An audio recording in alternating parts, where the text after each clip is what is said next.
تفصیلات سے آگاہ کر رہے تھے۔ پاک پتن میں آر پی او ساہیوال طیب حفیظ چیمہ نے وزٹ کیا۔ ڈی پی او نصیب اللہ خان نے آر پی او کا استقبال کیا۔ ریجنل پولیس آفیسر نے یادگار شہداء پر اسلامی پیش کی۔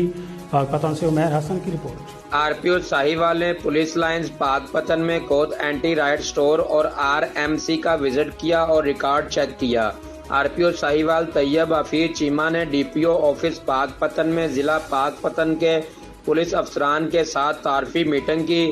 میٹنگ میں آر پی او ساہیوال نے تمام ایس ایچ او ضلع اعضاء کو سنگین جرائم میں ملوث مجرمان کی جلد از جلد گرفتاری اور آئندہ میٹنگ تک کارکردگی کو بہتر بنانے کا حکم دیا۔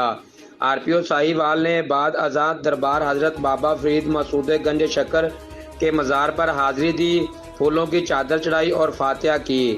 آر پی او ساہیوال نے ڈی پی او پاک پتن نصیب اللہ خان و دیگر پولیس افسران کے ساتھ دربار بابا فرید سے ملحقہ بازاروں کا وزٹ کیا اور سیکورٹی کو فزیکل چیک کیا۔ کیمرہ ٹیم کے ساتھ حاجی عمیر حسن، سٹی نیوز، پاک پتن۔